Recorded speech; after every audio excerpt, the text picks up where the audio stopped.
ಕ್ಷೇತ್ರದಲ್ಲಿ ಸೇವೆ ಸಲ್ಲಿಸುತ್ತಿದ್ದು ಬಡ ಮಕ್ಕಳಿಗೆ ಸಹಾಯ ಹಾಗೂ ಉತ್ತಮ ಶಿಕ್ಷಕನಾಗಿ ಸೇವೆ, ಸಾಮಾಜಿಕ ಕಾಳಜಿ ಹಾಗೂ ವಿದ್ಯಾರ್ಥಿಗಳ ಭವಿಷ್ಯಕ್ಕಾಗಿ ಅಗಲಿರಲು ಶ್ರಮಿಸುತ್ತಿರುವ ಇವರ ಅವಿರತ ಸಾಧನೆಗಾಗಿ ಕರ್ನಾಟಕ ಪ್ರೆಸ್ ಕ್ಲಬ್ 2024ನೇ ಸಾಲಿನ ಕರ್ನಾಟಕ ಯುವರತ್ನ ಪ್ರಶಸ್ತಿ ನೀಡಿ ಸನ್ಮಾನಿಸಲಾಗುತ್ತಿದೆ.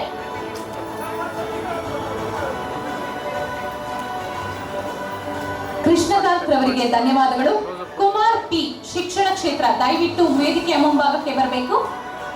ಶ್ರೀಮತಿ ಸಾವಿತ್ರಿ ದೀಕ್ಷಿತ್ ರವರು, ಶಿಕ್ಷಣ ಕ್ಷೇತ್ರ, ರೆಡಿ ಆಗಿರಿ ಮ್ಯಾಮ್. ವಿಶ್ವನಾಥ್ ಪಿ, ಬೇವಿನಕಟ್ಟಿ, ದಯವಿಟ್ಟು ರೆಡಿ ಆಗಿರಿ ವೇದಿಕೆಯ ಮುಂಭಾಗದಲ್ಲಿ.